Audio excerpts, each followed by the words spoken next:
What is up, besties? Welcome back to my channel. Today we are going to be going over my fitness journey. But before we get into this video, I do want to give a nice shout out to Built Bars for sponsoring yet again another one of my videos. They are an amazing guilt-free protein bar that range anywhere from 17 to 20 grams of protein. Now, I've tried a bunch of these and they remind me so much of a just chocolate bar. Like, I'm not kidding, a Milky Way, a Twix, you name it. Anyone that has like I'm dropping it. Anyone that has a replica flavor to an actual candy bar, it tastes just like it. Meantime, if you guys are looking to order anything currently, go down to the description box below and use code ssam.ttaylor10 to get 10% off your order. My top 3 flavors are going to be the salted caramel, the mint chocolate, and the chocolate almonds. Now, keep in mind, they're all obviously amazing, but we have to have our top choices, don't we now? So we're gonna break open the raspberry one.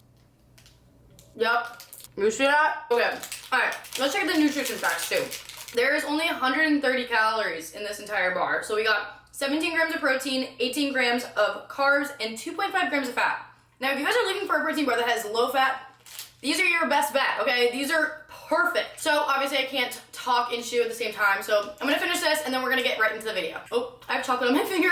Oh my God, I wonder what it would taste like if I put it in the microwave. Too late for that. Maybe I'll do it on the next one. Anyways, guys, I'm so happy to be doing this video because I think it's long overdue and I feel like I'm finally in a good place where I can now talk about it because it's been my journey has been it started so many years ago to the point where now I can really reflect on it and kind of talk about it and, you know, where I think my head was in these situations. And now we are gonna start this journey off in 2016. That was my freshman year in college. I went to LaSalle University. At the time, only a one-sport athlete. I was going into my fall semester playing field hockey. So if you guys know, when you play a fall sport in college, you need to show up maybe 2 or 3 weeks before the entire school gets there because you have preseason. I went into the year having a boyfriend. I've always had a boyfriend. That was my biggest issue too. All throughout high school, I had a boyfriend, and then going into college, I had another boyfriend who was also from my hometown, so I went back to back with 2 different relationships. Both were around like 3 years, so for like 6 years I was just in a relationship, and I was going into college with one. And keep in mind, the college I went to was literally 30 minutes from my hometown, probably because of the fact that I had a boyfriend. I wanted to stay close to home. I didn't want to be far from my family. I was such an at-home body, and you know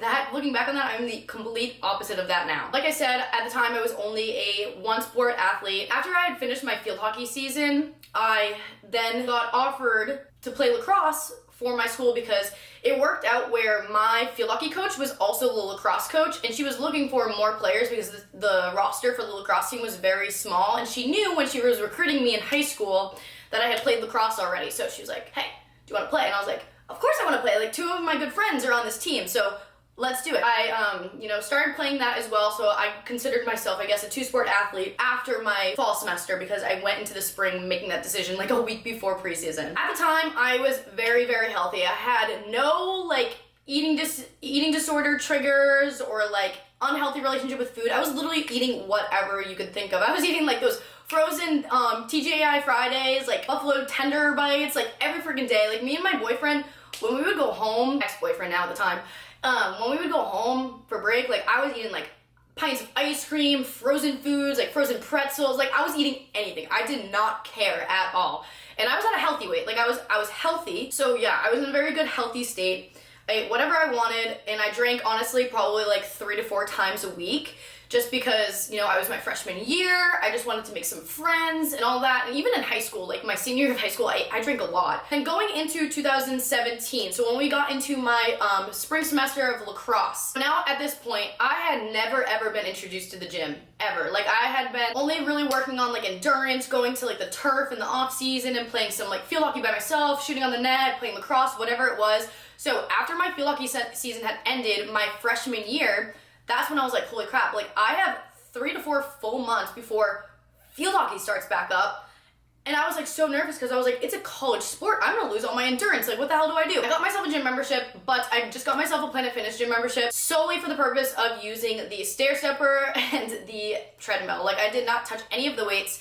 I was so focused on just keeping my endurance up, which obviously looking back now, I feel like I overdid it with that. Like, I really didn't need to. I was probably one of the fastest players on the team. I had the quickest timed mile. All of like the, tests and sprints like that, I was always coming in like 1st or 2nd place.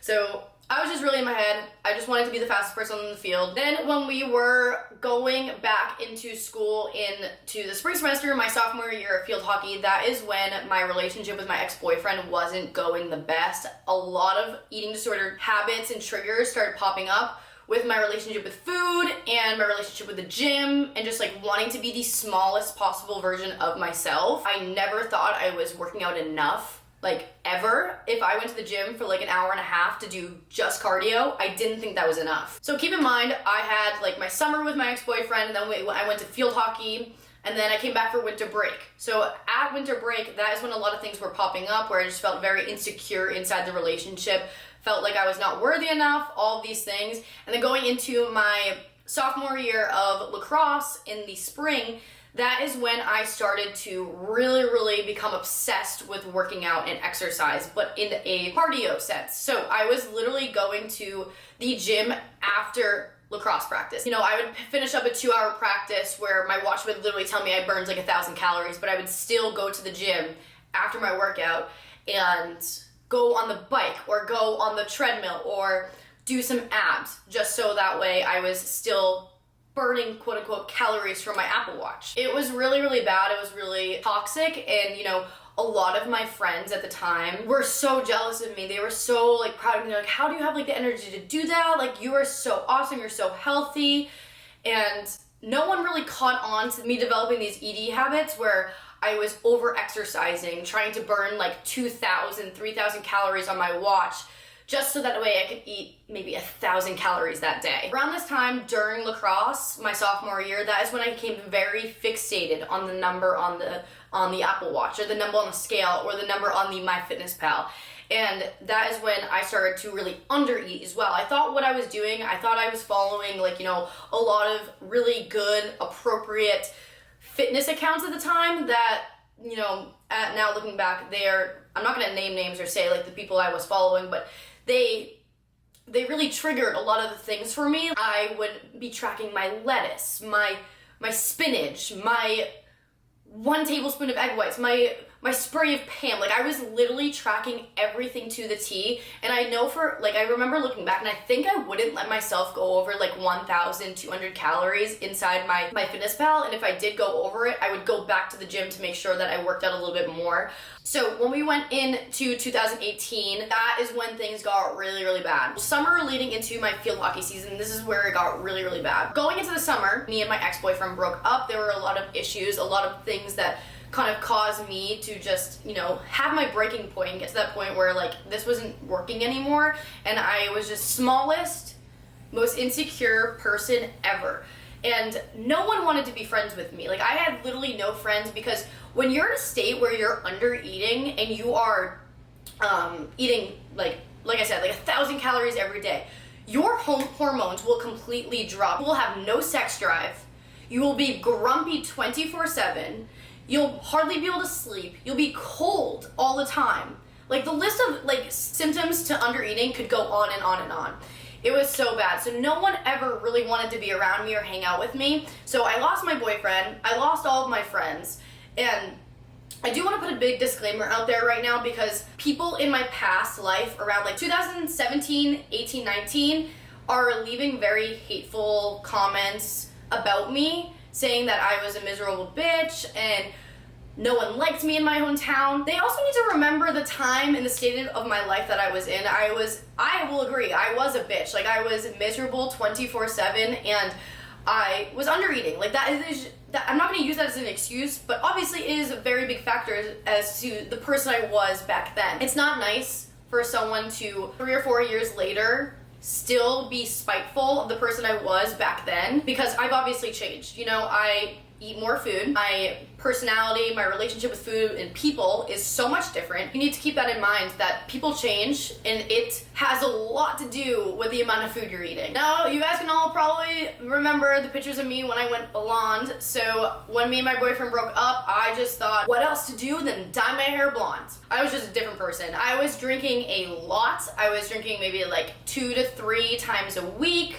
And I was tremendously under eating. And you know what factors play a big role in that when you're under eating and drinking a lot, okay? you act like a crazy psychopath. You are in no control of your life at all. Like when you are under eating and drinking a lot and you are emotionally and mentally unstable. You can just imagine the spiral that I went through. I was crying 24/7, just was so lost. Like I was in a place in my life. Try to apologize to as many people as I possibly can that were in my life at that point, because I just feel so bad for the way I treated them, for the way that for the way all of it happens, honestly. I only had my gym memberships during the summers. So I got a gym membership again that summer, and that is when I really introduced myself to the Stairmaster. I was doing the Stairmaster 60 minutes a day, fasted cardio before my breakfast. I remember this. It was like I was just in the same cycle of doing the same exact thing every single day, because if I felt like if I fell off routine, I was losing all progress that I had.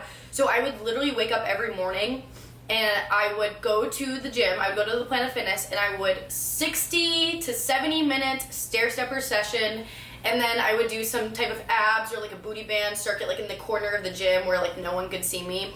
And then that's when I would go home, and my breakfast, I kid you not, was like yogurt and fruit on top, or it was like yogurt granola. I don't know. It was just like nothing. It was like a 200, 300 calorie breakfast, and I would have this around like 11:30, 12 o'clock because I did a fasted cardio set. This summer was also the summer that I was introduced to food combining and Herbalife nutrition. If you guys are not familiar with these two things, I would definitely recommend looking it up. I'm not going to go into super hard detail, but food combining and Herbalife, guys, is one of those nutrition shops in your local town that says probably like Health Nutrition, or like your freaking hometown, like Wakeville Nutrition. Like, I'm not going to say my hometown's names because they get really mad about it when I talk about it, but Herbalife was a very big trigger for me. I got introduced to that. I started working at a nutrition bar, and that is when I started my fitness page too, I believe. But it was a healthy recipe page, so I was just constantly posting healthy recipes. So I went to the Herbalife one day to get a shake after my workout, and then the owner had offered me a job. Long-term short, the thing that really got me the most with this is because anyone working behind the bar is allowed to call themselves a wellness coach.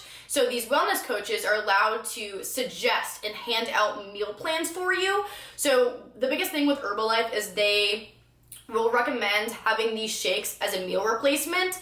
And keep in mind, these shakes are 200 calories. No freaking meal should be 200 calories. That should be a snack. So they are recommending for weight loss to have 2 meal replacement shakes with like, I think 2 snacks and 1 dinner at the end of the day. So you're really only having 1 like plate of actual food a day. So my brain, I'm thinking, because body dysmorphia is to the max, that I need to lose weight. So I was doing the 2 protein shakes a day because I was working there. So I would have one for breakfast, and then my shift would end and I would take one with me for my lunch, and I was doing 2 a day. So that right there is 400 calories for 2 meals. So I was having 400 calories by maybe like 2 o'clock. I think I would have snacks here and there. I think I would pack like rice cakes or something like that. But that was a very, very big thing for me because I thought that I needed to eat 2 shakes a day for weight loss, which I didn't even need to lose weight. Body dysmorphia was incredibly bad. And so I was doing that. I was doing the 2 shakes a day. It gets my blood boiling. So if you guys want to know a little bit more about the behind the scenes of an MLM or Herbalife in general, please listen to my podcast episode called FMLMs. I will link it in the description box, and I'll also put a little picture up right here showing what the episode looks like, going into detail about my like story with that. But basically, that was another thing that really caused me to have these horrible habits that I did have. Moving in from this summer, I was going into my junior year of field hockey. So keep in mind, I'm only eating around like 1,200 calories a day, and I have field hockey season. Like, I have field hockey. I'm going into preseason. Like, preseason, you have 3 sessions on the field. Sometimes we had double or triple sessions, but I'm just gonna say triple sessions because we were working out for 2 hours, off the field for 2 hours, on the field for 2 hours, off the field for 2 hours. Like, so I was on the field for 6 hours in one day. And in between each, like, we would have to go to the dining hall to get meals. And I would literally bring my Herbalife products with me with a blender. And I was just making my shakes in my dorm room by myself while everyone else was going to the dining hall, getting, you know, pasta, chicken, fruit, veggies, like, you name it. They were eating good. Meanwhile, I'm over there eating a 200 calorie protein shake that I thought was supposed to be my meal for the day and was supposed to be nourishing me for my field hockey season. Yeah, no. So I was tremendously underfed for my field hockey season. Like, I don't know how the hell my body was able to function, but I was able to make my body function for the times I was on the field. The times I was off the field, oh girl, like, nope, game over. I was miserable. I was rude to every single person that walked within my bubble. Like, not even kidding. So that was bad.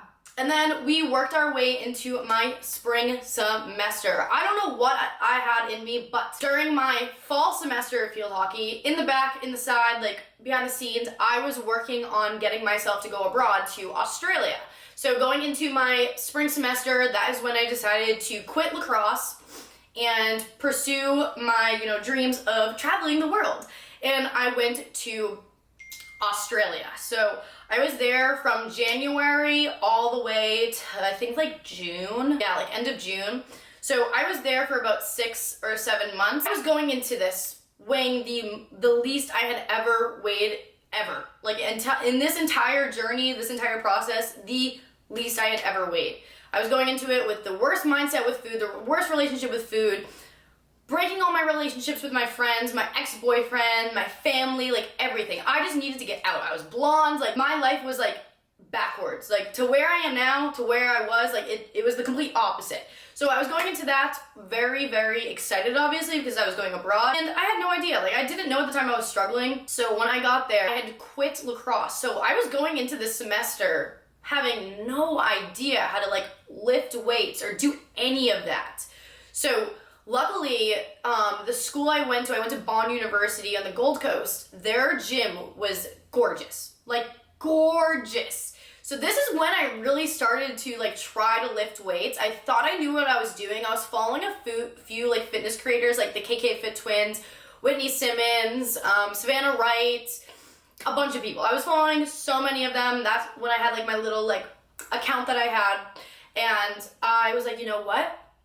I'm gonna start weight training. I don't know what the hell I'm doing. I don't know what's going on, but I'm gonna record myself. I'm gonna see what I look like, and I'm just gonna start posting.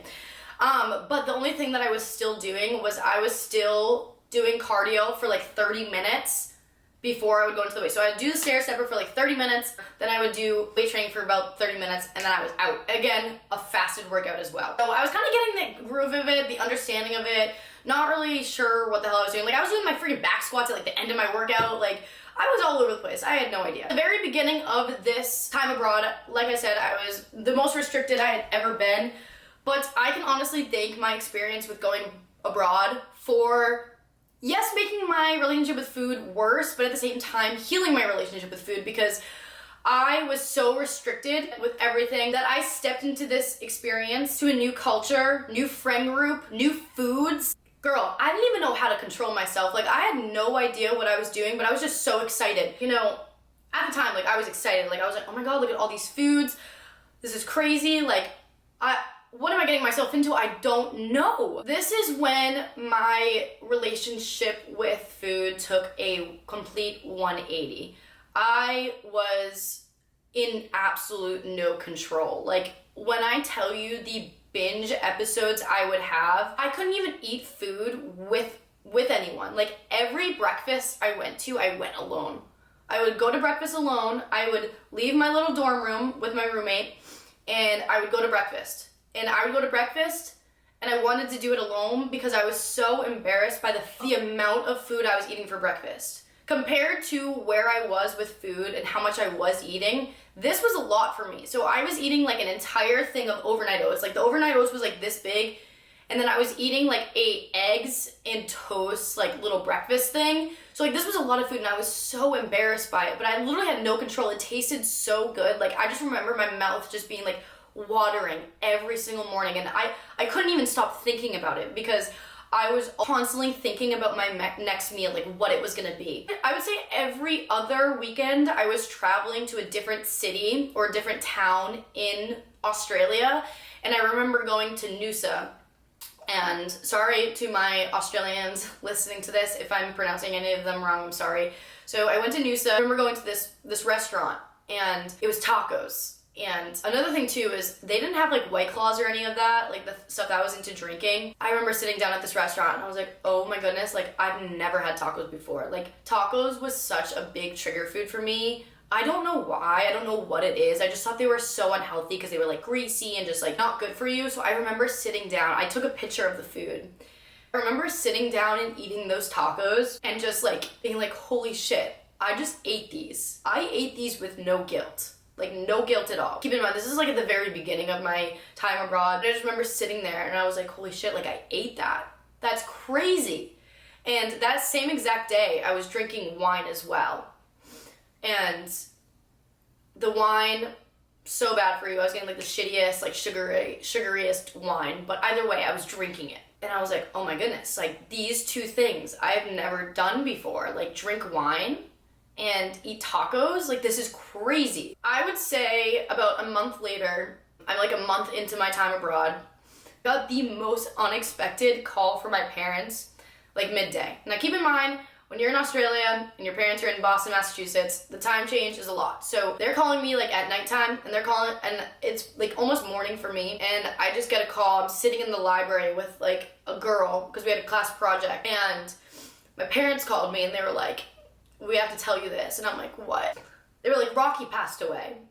Rocky's my dog that I had back at home. And I instantly I was in the library, I screamed. And I just booked it out of the library and I'm bawling my eyes out. I'm in no control. This is the first death experience I've ever had at the age where I can like comprehend it. Yeah, it's a dog. Sounds dramatic, but like I was so attached to that dog. I have eyelashes on. It was really, really hard. Like really hard to go through that. Now, coming from a place of restricted eating, a very bad, mental state, it was really hard for me. Controlling myself emotionally with this situation, I was so emotionally distraught. I couldn't even get myself to go to the gym. I think I didn't go to the gym for like 2 weeks because I would try to go to the gym, I'd go on the stair stepper, and then if I went on the stair stepper, I would just start bawling my eyes out. It's weird because the gym is supposed to be like your therapy, your place to be, and it wasn't working for me. So the only way I was able to cope with my emotions was through eating and drinking. And at that point, my dog had passed away. I stopped going to the gym like almost completely for about like a month, 2 months. I coped through alcohol. I coped through food. I could not stop myself. I was in no control. Like we would go out, I would drink, like keep in mind, like I wasn't aggressively drinking, like blacking out. Like I was just drinking a lot with my friends, like to forget and just like be in the moment and just be happy. And obviously with that comes, drunk eating and all of that. And like, I was always just like thinking about my next meal, my next drink, my next meal. Like I was thinking about it 24/7. I felt like I was in no control. I just felt like I was suffocated to the point where like these two things, food and alcohol, were just like coming down on me. And it was so hard because I was with such a different group of people that had no idea who I was before this trip or this experience. So they had no idea that I was struggling with a restrictive past and that I was now eating a lot of food. They thought it was honestly quite normal. I remember we went to this one restaurant and we all got massive pizzas. Like the pizzas were like this big. They were oven pizzas, and I remember sitting down. It was my first time having pizza in probably like 2 years. I ate the entire thing. I was so full. I was so discomfort. I was in so much pain. Like the pain that I experienced from like food I ate that day. I went home and I went back and I started bawling my eyes out. I was so upset. I just couldn't control it. And I was like so confused because I was like, I'm eating so much food now, but like, why? Like, I thought I healed my relationship with the restrictive aspect. I was like, I'm eating now. Like, come on, Sam. Like, you're eating. You should be happy. Like, this is great. This is awesome. You're like fueling your body. But it didn't do that. It came to the point where I was like, I was eating too much. I couldn't stop. I was constantly thinking about food. I would say we were about halfway through my time abroad, and we went on a trip to Bali. And I had mentioned this before in one of my past videos that when I was abroad in Bali, I got in a really, really bad moped accident. And in that moped accident, I had tore my knee open, partially tore my ACL. And that was just another really big thing that happened in my life that in a very short period of time where I was just like mentally unstable, that really, really hurt me. And again, the only way I was able to cope was through food and alcohol. And I had already known, I was like, I have gained so much weight. Like the amount of weight I think I gained like 30 pounds. I was abroad and I knew it. I was like, I've gained weight to the max. I was so unhappy. I had no control. I wanted to stop gaining the weight, but I just couldn't because all of the food I was just constantly eating and drinking. And I kept telling myself every time my friends would go out, I'm like, I'm not drinking tonight. I'm not drinking tonight. But I would end up drinking. And keep in mind, when you're abroad, you're probably going out and drinking, God, I don't even know, like 5 times a week, 4 times a week. Like we had like karaoke Tuesday, like bar hopping Wednesday. Like it was never ending. So approaching June, it was approaching my time going home, and I was just so nervous. I was so depressed. I had so much fun, yes, abroad. My head up here was not where it should have been. I was depressed. I was alone. Like when I was alone, I was always crying. I was always embarrassed. I was always uncomfortable. Like when I got home, I was very, very depressed, and that is when I had about 2 months to get back in shape for field hockey. I was approaching my senior year of field hockey, and I knew, I was like, I am not in any shape or form able to do this. Like, how am I gonna do this? Went into my fall semester, senior year, and I was going to the gym the summer, like, after I got home from abroad. Like, I was going to the gym. I was weight training. I was trying to. I would wear, like, those cute, like, Gymshark sets, like, trying to feel confident, but, like, I wasn't confident. But I was just trying to get into the gym, and I was trying to do it, but, like, I didn't know what I was doing. So then I went into my field hockey season, and I lost the weight like that. Lost it so quick. I don't understand how, but I did. And my relationship with food was still not the best, but I wanted to learn. I wanted to put myself out there, and I needed to just step foot into like a better mindset with food. I knew when I got home, I was like, you know what? I'm gonna track my calories. I'm gonna track my calories because maybe this is how I'm gonna lose the weight. So I remember going into my field hockey season, and I was like, you know what? Let's just track my protein. I was following, like I said, like the KK Fit Twins and the Whitney Simmons and Savannah Wright, and I learned quite a bit through them, where I was like, okay, 1 gram of protein per body weight, let's do it. So I was tracking that. I was using like protein powder you can get at like Stop and Shop or just like your local grocery store. It was disgusting. And I was tracking my protein. My goal was to hit my protein intake every single day. And while I was doing that, I was, trying to understand and develop a better relationship with food. I was slowly but surely doing that. I had my field hockey season. I was still running all the time through field hockey. I didn't go to the gym on the outside of it. I was just going, because I had a lot. I think my senior year, I had like 5 jobs. I was working for Boston College Football as their graphic designer. I was working for LaSalle Athletics as their graphic designer. I was working at a daycare, and I was working at the front desk of my local gym, along with doing some like graphic design on the side. So I had no free time. I was constantly working, like bringing in the bread. I also was really focused on getting like my 10K steps a day, which was really easy to hit because of field hockey. So 10K steps a day and my protein goal. That is what I focused on throughout the year. I was most worried about my body image at the time. I just wanted to lose the weight. So once field hockey had ended and I lost the weight, I was like, hell yeah, queen. Like, this is awesome. Like, you lost the weight. Now let's enjoy your senior year. And I was doing okay. I don't know really, honestly, where it kind of just like switched and I was like a little bit mentally okay. It was really just my body image that really got to me. That is when I also didn't play field hockey, didn't play lacrosse. And so I had the whole semester off. So like I knew, I was like, once field hockey ended, I had to get myself into the gym. Like, it had to happen. The next day, I took my day 1 progress photos because I was like, this is it. Like, I am changing my life right here, right now. I don't know where it's gonna go. I don't know where it's gonna lead me, but it's happening. So I remember taking my day 1 photos. I put it on Instagram. I was like, guys, this is my day 1. Like, let's do it. I'm so excited. I started weight training, no strength at all. I was still working out fasted. I was still doing like a few of those things that like probably weren't the best. I was not eating a lot at all. I was probably eating around like maybe 1,600 calories, 1,700, I don't know. I started just going to the gym. I started to learn and realize how important it was to eat food to have a successful weight training session. I was working out fasted, but even on the days that maybe I worked out later in the day and I had a good amount of food in me, I was like, holy shit, strength is so much better than it was yesterday when I worked out fasted. So that was a really good kind of like barrier that I went through where I was like, holy crap.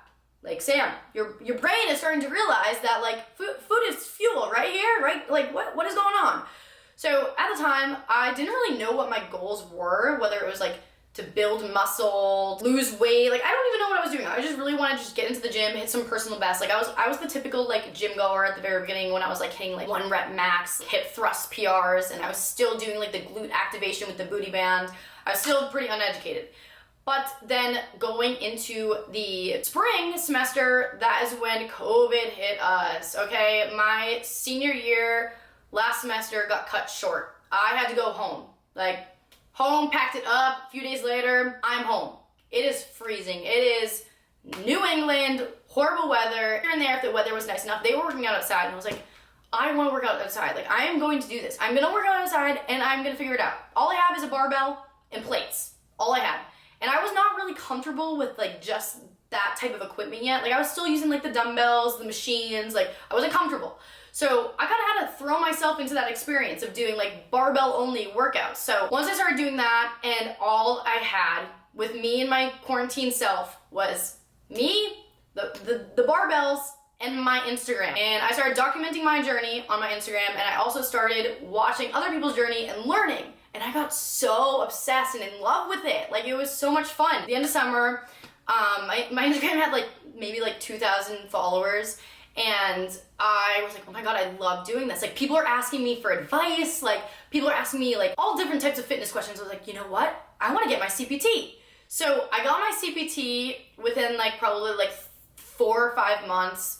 You know, it was COVID, so I like had nothing else to do. I was like, you know what? I'll study in my room. I'll take the test in my room. I don't do anything else. And it was November, and I had gotten my CPT. I got it. I failed the first test, took the second test, got it then, and about a week and a half later, a company had reached out to me about being a personal trainer with them, and I was like so excited. I was like, are we kidding right now? Am I about to like not use my graphic design degree? Like, am I gonna be able to pursue my fitness Instagram full on? Like, what? So that is when I really took it all on. Like, I told my parents, I was like, I am not going to pursue graphic design. I am pursuing this fitness account. Like, it's happening. So going into 2021, I think I entered the year with around like 3,000 or 30,000 followers. My page for some reason was just taking off. I think it was my home workouts that were just like blowing up. If you guys want to know more about my year last year, I don't really know if I'm going to get into it, but that is when I moved down to Texas for this personal training job, and that is when I started to do, you know, personal training full on. But I would say around the time of when the gyms opened in the summer of 2020, I just remember around like August or October of 2020 pulling up to the gym, because I was always going on my story, on my Instagram story at the gym. Like, I'd pull up to the gym. If you OG followers remember, I'd pull up to the gym, I'd prop my phone on my car wheel, and I would just talk about like an educational topic. And then I just remember like propping my phone up one day and like just looking at it and like thinking to myself, I'm like, holy shit, guys. I am better now. Like, I have recovered from my eating disorders. Like, I have recovered. My relationship with food is better now. Like, I'm gonna start tracking macros. I was so excited that like I was able to just like wake up one day and snap my fingers and be like, holy shit, guys, I'm recovered. Like, my relationship with food is fine. So that was like around like November, or like I said, October, November of 2020. I don't know what it was, but it was just like I woke up one day and I just felt it. I was like, I feel fine. There's not gonna be like an end date timeline for you, if you are struggling and you feel like you don't know if you're ever gonna reach that final destination of fully covered, better relationship with food, you wake up one day and it happens. And I don't know what steps it really took for me to do it besides just stepping into it day by day, waking up each day, bettering myself, bettering my habits. And with that came so much success in such a short period of time. Like, I was able to get out of that within, like, I would say it was like 2 years long. I got out of that, and now I'm at the point in my life where I have the best relationship with food. I'm the heaviest I've ever weighed. I am the most confident, heaviest in my bikini. Like, I tried a bikini on this morning and I was like, holy shit, like, I am the most confident I've been at this weight. Like, this is crazy. And I'm the heaviest I've ever weighed. So it's just crazy where your journey can take you. And I know when I said I like recovered, that was in 2020, like that was like a while ago. And my journey started in 2016, 2017. So like it takes a while. But if anyone ever needs absolutely anything, you guys know I'm always a DM away. I got my whole podcast giving out like educational, like confident vibes, like everything you can imagine. So if you guys ever need anything, I'm always here. But you just need to remember that it is a day-by-day situation to developing that better relationship with food and, you know, becoming a new person. Like, it takes time. You can't just wake up one day and it's just like it's gone. Well, I mean, yes, you kind of can, because that's what happened to me, but like, you can't just expect all your problems to disappear in one day. Like, you have to change your habits slowly but surely, and you have to do it. You can't just like sit back and say you're gonna do it and then it never happens. So I hope that my story can kind of relate to some of your stories, and I hope that anyone struggling out there kind of listening to this can kind of be reassured or like wake up and realize maybe what the situation they are in. It's not a fun situation to be under eating or not having any control. I've been there, it happens, and you know, that is why I am so happy I have the platform I have, so that way I can help potentially stop any one of you guys from ever developing those types of horrid relationships with food or any of those yo-yo diets or anything. Yeah, I'm excited for this new year, 2022. This is gonna be the best year yet, the best relationship with food I've ever had, and I'm so excited to take it on. But yeah, I'm gonna wrap this video up. I love you guys so much. Thank you to anyone that did stick around to the ending of this video. I'm sure it's probably really long, and I hope I really got everything out that I wanted to talk about. I love you guys so much, and stay tuned for the next episode, and stay tuned for the next video, and make sure to put your push notifications on and subscribe.